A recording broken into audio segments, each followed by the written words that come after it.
Boa tarde, pessoal. Bem-vindos todos aqui no aulão do Enem do Caminho.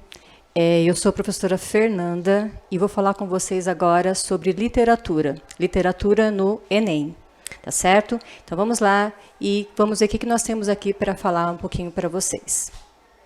Bom, primeiramente, os alunos, né, sempre perguntam para nós professores o que tem que estudar para o Enem, para o vestibular e coisas do tipo.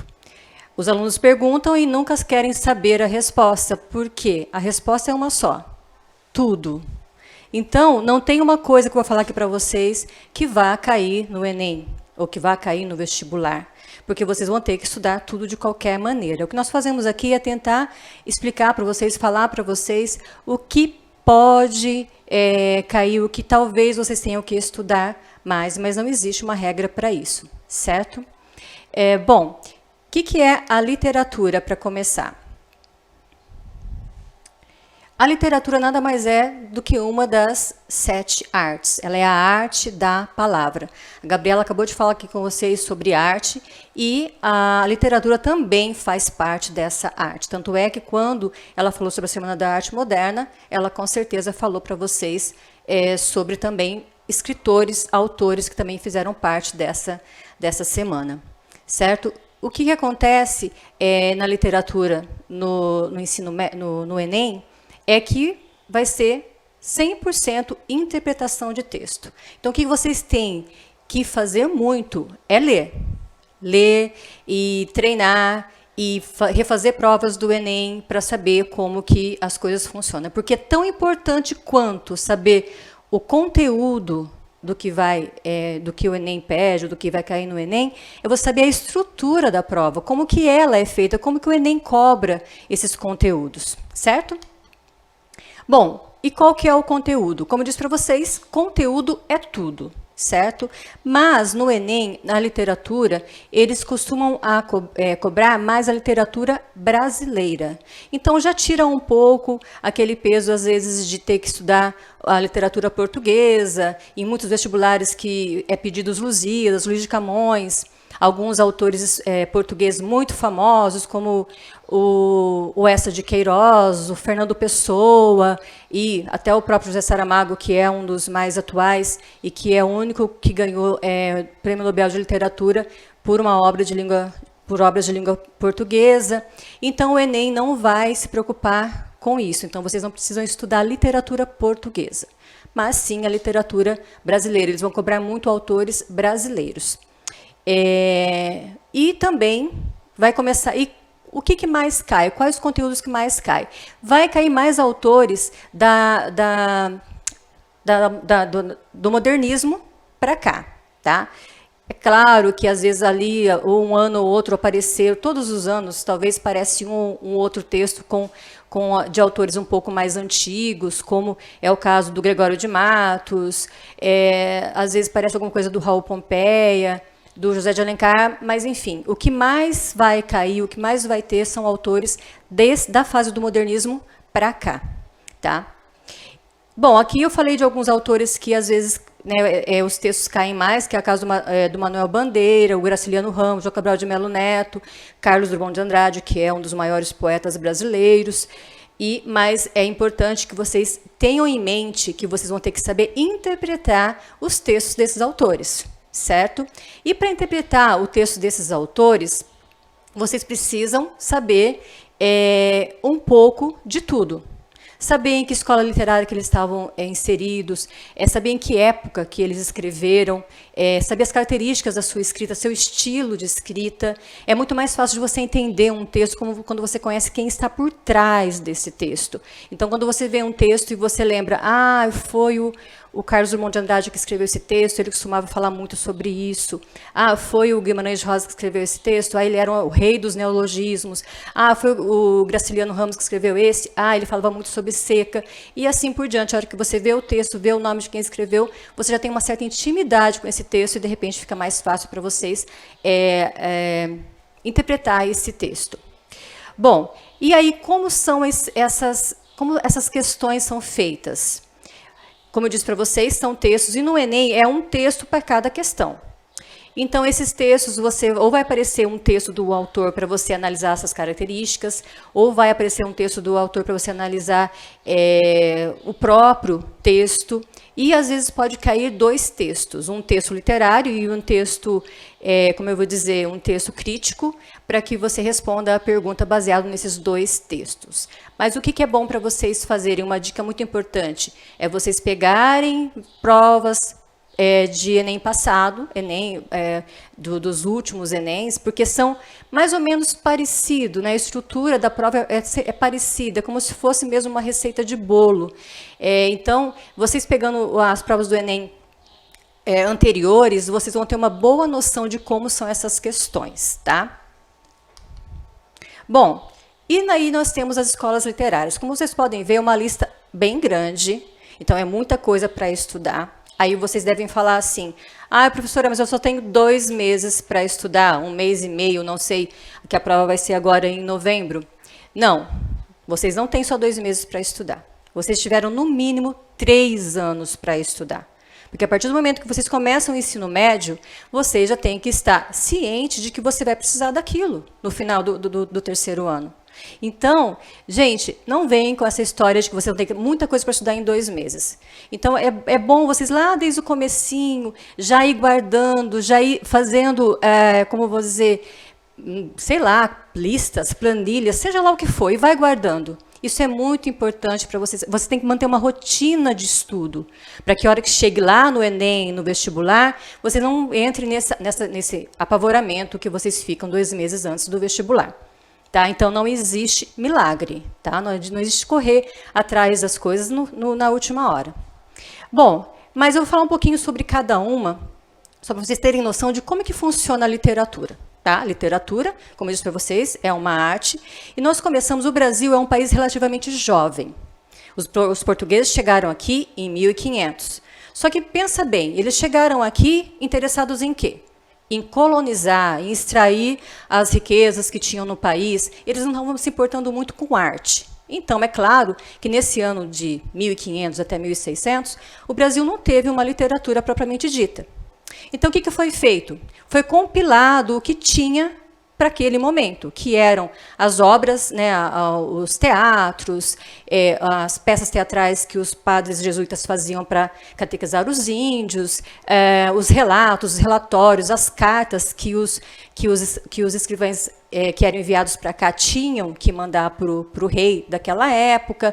Então, compilou tudo isso e ficou sendo o quinhentismo uma literatura informativa, uma literatura catequética, que não tinham a intenção de ser textos literários, mas que foram tidos depois para que o Brasil tivesse uma história literária, digamos assim.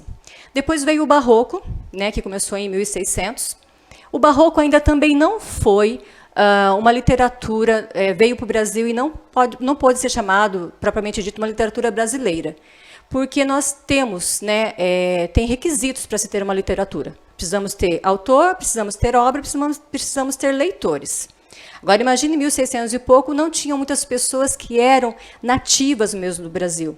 Então, nós temos ali o Gregório de Matos, que é um dos autores mais estudados do Barroco no Brasil, o mais famoso, mas que não temos muita certeza, os estudiosos não temos certeza se as obras dele são dele mesmo, e ele nasceu no Brasil, teve alguns autores que não nasceram no Brasil, mas moraram aqui, então foi meio complicado, e o Barroco, apesar de nós estudarmos como literatura brasileira e com esses autores dessas obras, ele ainda não era uma literatura completamente nacional.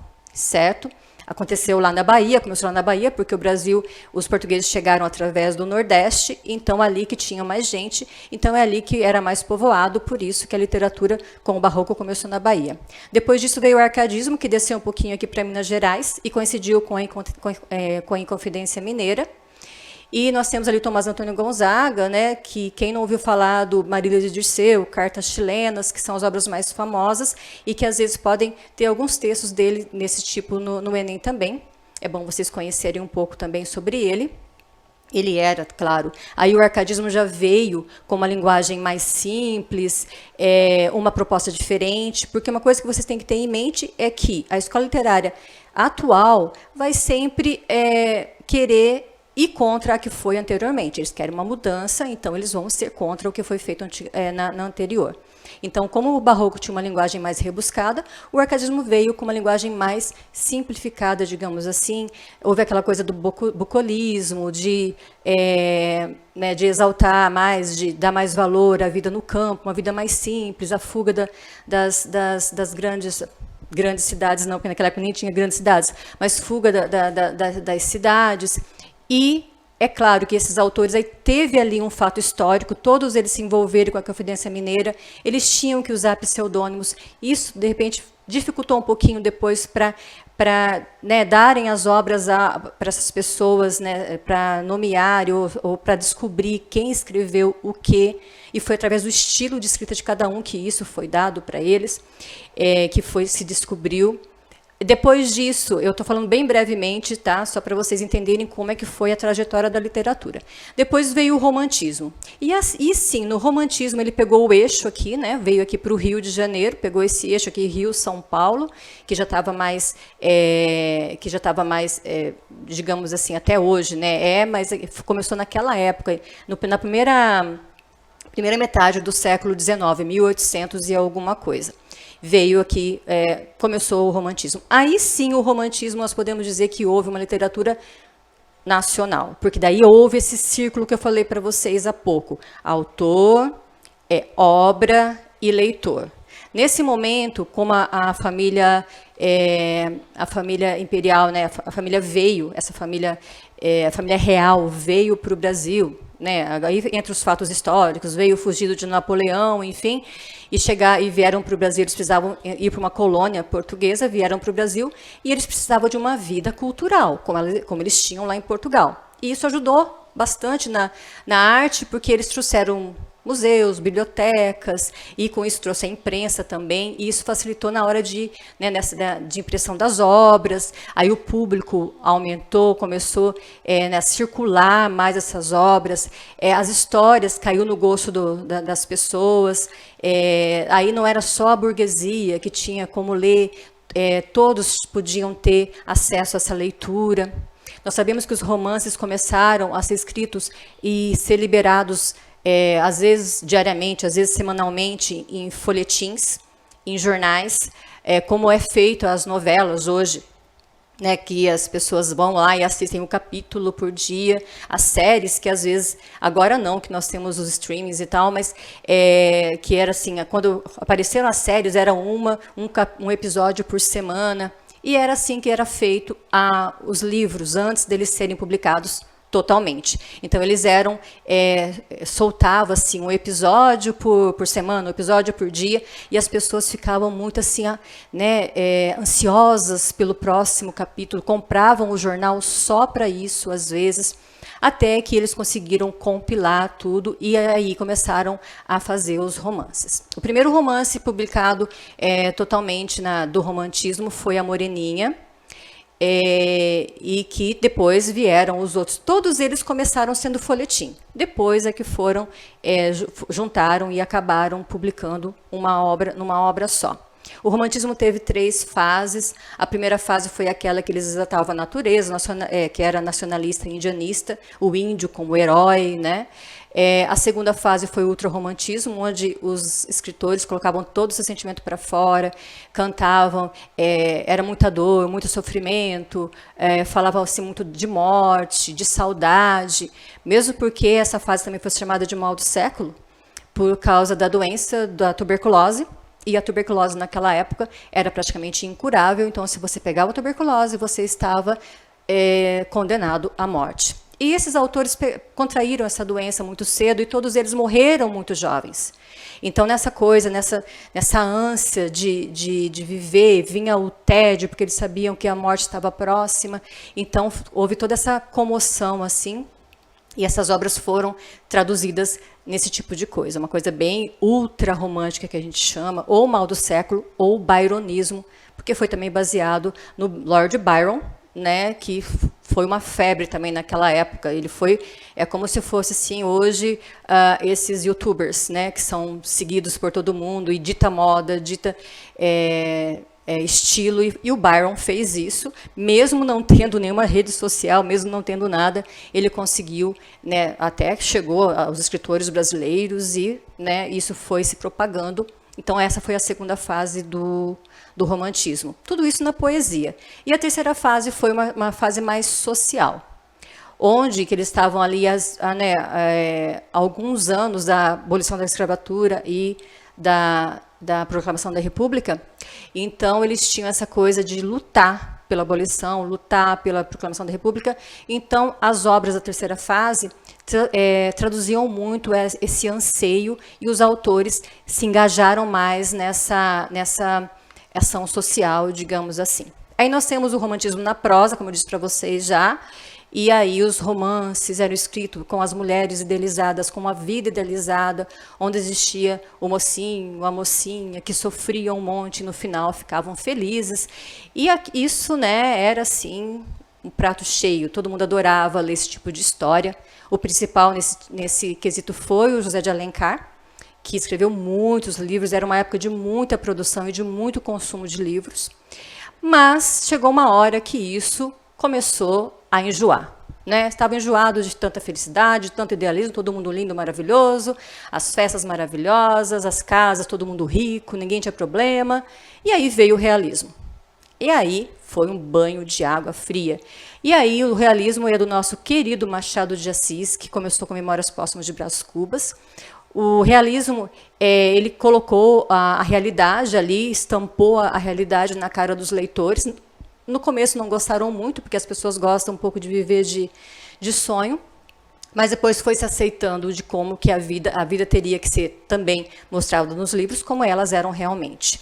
Mas foi o naturalismo que deu uma pancada mais forte na cara da sociedade, quando eles colocaram ali, inclusive, as mudanças que as pessoas podem sofrer, dependendo do meio que elas vivem. Naturalismo do Luiz Azevedo, com o Cortiço, Casa de Pensão, mostrava muito bem como que eram essas mudanças, o mau caratismo das pessoas, o que o meio podia fazer com elas, o que a falta de caráter, um caráter muito frágil, podia fazer com as pessoas. Né? Então aí foi ali aquela lei do determinismo, e o naturalismo foi até uma época de caráter experimental, né? Que o Aloysio Azevedo escreveu as personagens dele ali no Cortiço, falando de como elas agiam, e ele como é que fala? Comparava mesmo as suas personagens com animais. Ele colocava ali coisas que realmente comparava, assim, como cachorro, como macaco, como ele punha ali como que as pessoas se comportavam, porque mostrava ali os anseios, os desejos das pessoas, e como que não era ruim para quem lia, às vezes, esse livro, se deparar com alguma coisa que às vezes se espelhava, né? Que aquilo também acontecia com eles, coisa de adultério, de roubo, de ganância, homossexualismo, tudo isso que era muito encoberto pela sociedade naquele momento, racismo, né, que são coisas que até hoje nós temos esses problemas, mas naquela época era muito mais escondido.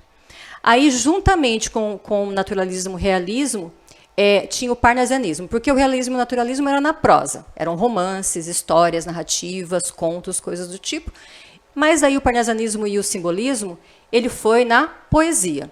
Primeiro o parnasianismo, com aquela ideia de arte pela arte, onde os autores, os escritores faziam poemas como se eles estivessem fazendo uma obra de arte. Realmente era uma obra de arte, mas eles queriam nos mínimos detalhes.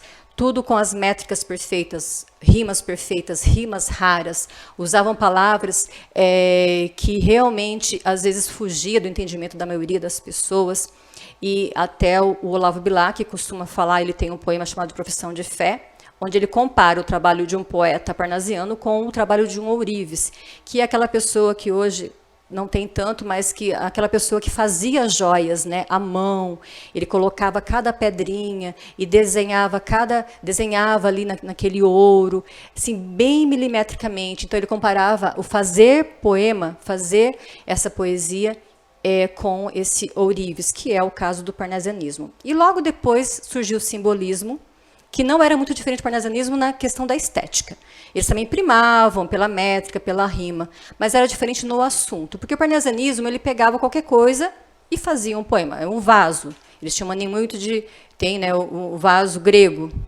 Aí descrevia o vaso grego com aquela precisão e dentro da métrica e dentro da rima. O simbolismo veio para falar mais dos sentimentos, dos medos, das aflições das pessoas, e que voltou um pouquinho lá para o romantismo. A diferença é que no romantismo eles escancaravam seus sentimentos. E no simbolismo, como o próprio nome já diz, era mais simbólico, era mais implícito o que ele escrevia. O que tem muito no simbolismo é a musicalidade, sonoridade, porque eles tinham muito essa ideia de fazer muita aliteração, assonância, que é a repetição de muitas letras, vogais, o que dava uma certa musicalidade ao poema do simbolismo. Aí veio o pré-modernismo. Como, de novo, eu falo para vocês, chega um momento que as coisas começam a não dar muito mais certo, que as pessoas começam a cansar e tem que mudar. E foi uma fase em que nem mudava e nem ficava do jeito que estava. E aí surgiu o pré-modernismo. O pré-modernismo não é uma escola literária, é algo que nós classificamos aqui na literatura brasileira para marcar essa fase entre o realismo e o modernismo depois. Nós temos autores bem famosos nessa época, que foi o Monteiro Lobato, o Lima Barreto, o Euclides da Cunha, né, o Monteiro Lobato, todo mundo conhece, do Sítio do Pica-Pau Amarelo. Mas, assim, o Monteiro Lobato não era um escritor realista, mas também não era modernista, ele era muito conservador, muito tradicional, apesar de tratar muito das questões sociais em suas obras. O Lima Barreto, né, escrevia muito sobre essas questões sociais também nos livros dele, e o Euclides da Cunha, que escreveu Os Sertões. Ele era uma obra praticamente científica, porque ele escreveu um livro baseado na reportagem que ele fez sobre a Guerra de Canudos.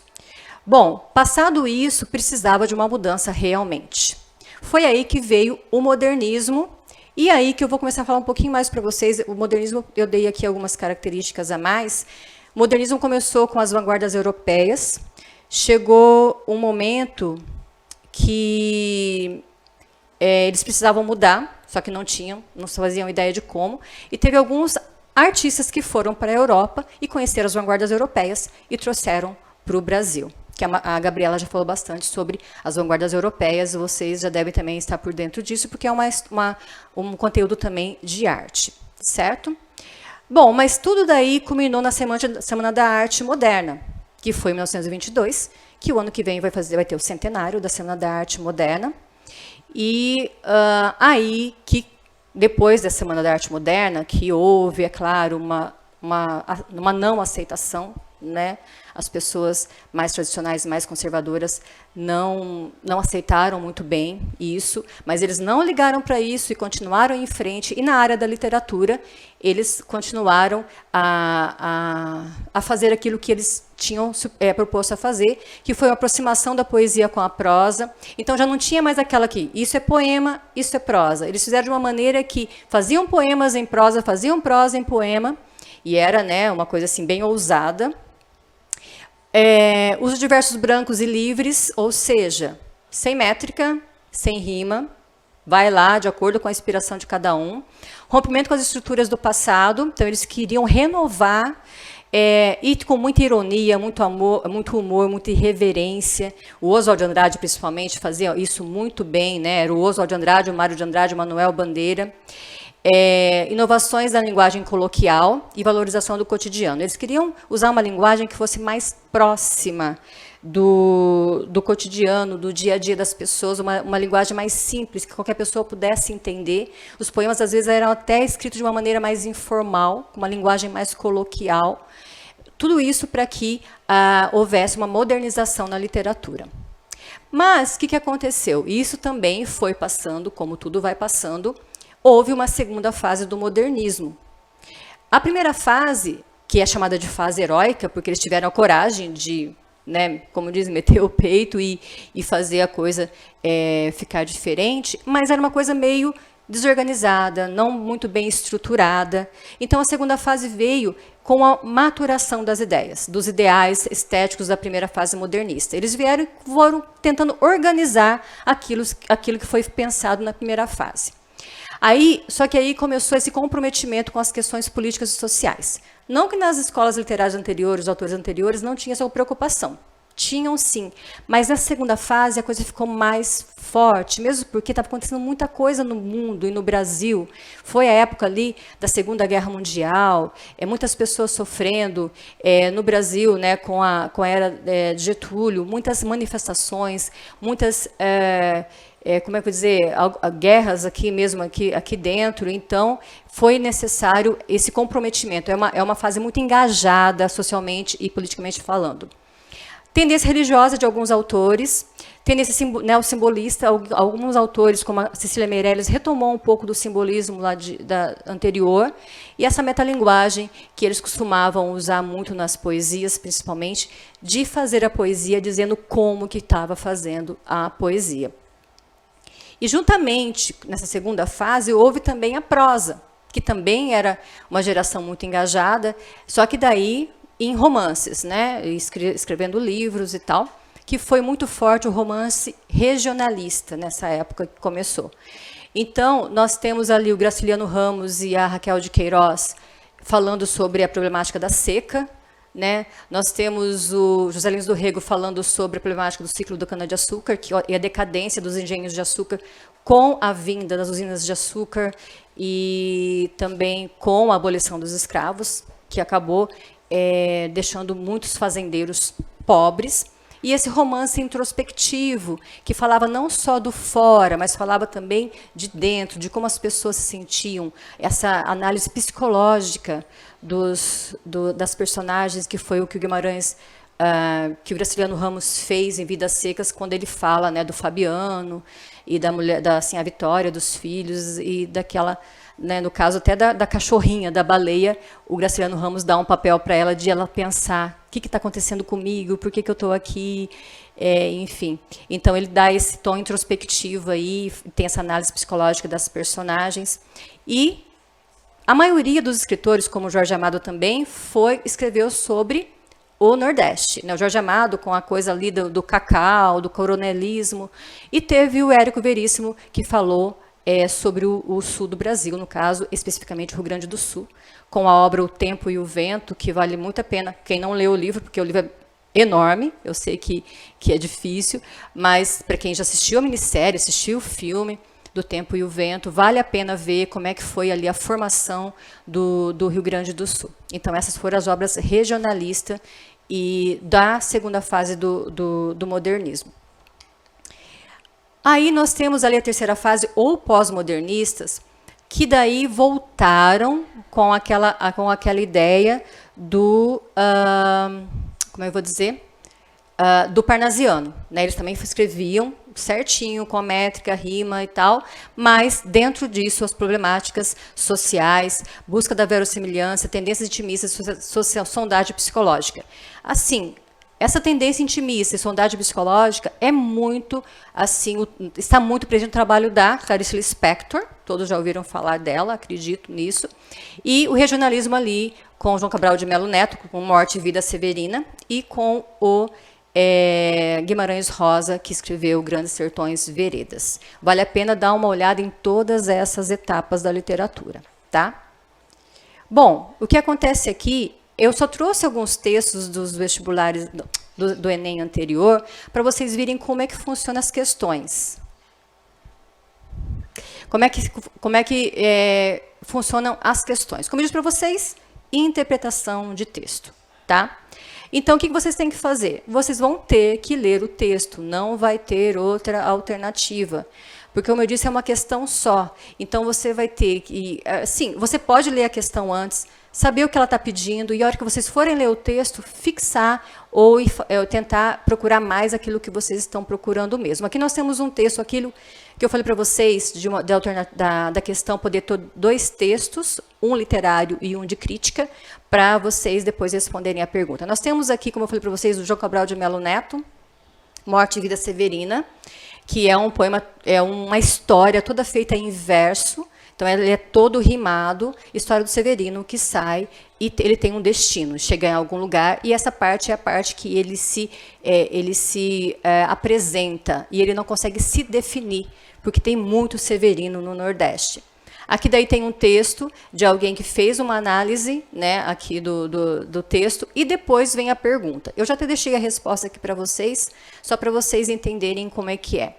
Tá assim, com base no texto de Morte e Vida Severina e na análise crítica, observa-se que a relação entre o texto poético e o contexto social, aqui ele faz referência, aponta para um problema social expresso literalmente pela pergunta: como então dizer quem fala ora a vossas senhorias? A resposta à pergunta expressa no poema é dada por meio da representação na figura do personagem narrador de outros severinos que compartilham sua condição. Se você lê essa questão, você vai ver que o Severino não consegue dizer quem ele é. Cada vez que ele tenta se definir, ele se depara com outros severinos. Ou seja, todas as pessoas ali que moram no Nordeste passam pelas mesmas coisas, têm as mesmas dificuldades, estão buscando a mesma coisa, então ele não consegue definir. E outro texto que eu separei aqui foi um poema do Leminski, Paulo Leminski, ele é paranaense, curitibano, e também... Inclusive, às vezes os livros dele são pedidos em vestibulares, mas vale a pena dar uma olhadinha nele. Aqui tem um poema, e o próprio nome disso já diz contra Narciso. Se a gente entender que Narciso é uma pessoa egoísta, que só pensa em si, e vai contra isso, você também já começa, pelo nome do texto, pelo nome do poema, você já pode ter uma resposta certa aqui, que é a percepção da empatia como fator de autoconhecimento. Então, ali, ele fala que não sou só eu somos todos, é você, é ele. Então, ele coloca isso como se fosse assim, essa empatia de se colocar no lugar dos outros. Aqui, esse aqui é um texto do 2019, do Scliar. O Scliar é um autor bem atual, tá? Ele morreu em 2011, mas até ele morrer, ele escreveu muito, que fala também de um texto. Gente, não procure, não ache que vocês vão entender o texto de primeira, porque os textos literários, eles são literários. Então, como eles são literários, eles vão ter muita metáfora, ele vai ser uma linguagem totalmente conotada, muitas figuras de linguagem, então vocês realmente têm que ler e prestar muita atenção. Depois que você lê esse texto, você vai chegar à conclusão de que, incorporando o devaneio da personagem, que no caso era a lesma, o narrador compõe uma alegoria que representa o anseio de materializar-se expectativas de natureza utópica. Porque ela era uma lesma, mas ela tinha sonhos de ser outra coisa, de estar em outro lugar, só que isso era totalmente utópico. Ela não ia conseguir sair daquela condição de lesma nunca. Então, você lendo o texto, analisar minuciosamente, detalhadamente, vocês vão chegar à alternativa correta, com certeza. Bom, eu só tenho meia hora para falar. Para a gente falar de literatura, nós teríamos que ter pelo menos 2 meses, 3 meses, todos os dias. O meu conselho é realmente vocês olharem, dar uma olhada em provas anteriores e analisar as questões, né, e que vocês vão chegar vão saber como que elas funcionam, e eu acho que vocês vão poder fazer uma boa prova. E boa sorte para todos, e a gente se vê daqui um pouquinho. Tchau, tchau.